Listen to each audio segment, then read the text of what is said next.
the bottle for it again. I say I get to the kitchen.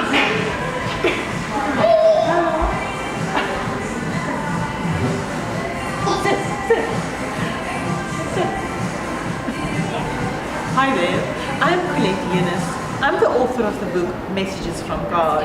And with me I have a good friend and also investor in my book with me, and I just actually want to ask him a question.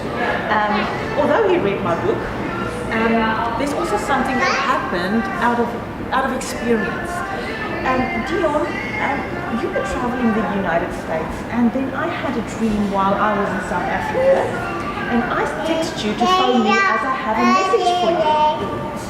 And in this message, I specifically had a dream where I warned you about finances, as if not to make the wrong decision. Right. And where I said, well, I have this feeling you're going to make a wrong decision. You're going to waste money. Right. You know, what happened there? Yeah. Well, you warned me in advance that I wasn't to make any financial transactions. And yet, when the time came, someone actually, I don't know, seduced me. Someone betrayed me. I don't know. Someone convinced me into making a financial payment into a bank account for a certain amount of money.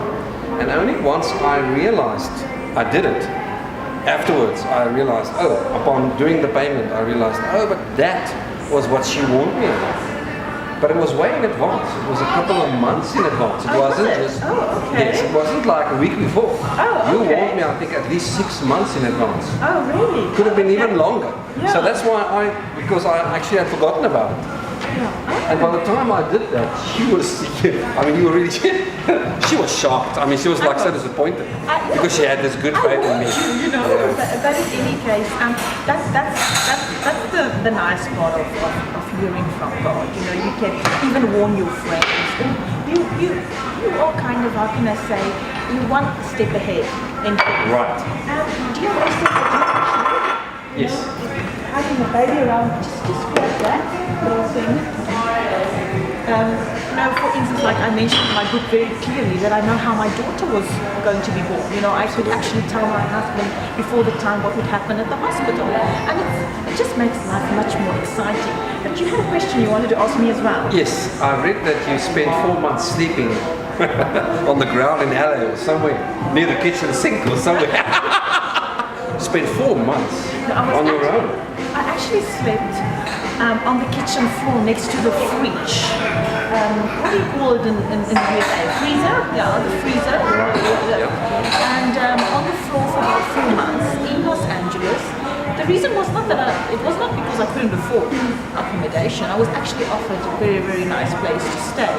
But there was a young 15, 16-year-old Russian girl that was staying alone. And I decided to stay with her a few months, help her out. You know, you can be a public speaker if you don't care for the individual as much as you care for the group. You don't really stand for what you are speaking. And what happened, I had an incredible time. I stayed with her. It was a very small place. I had to get a mattress and sleep on the floor. But I think I really influenced this little girl's life as well. And I could, not be just someone that talk about things, but be actually what I'm speaking. Right, yeah. And so my little daughter is in between. I think she wants to ask a question about the book as well, but we'll address that later. Thank you.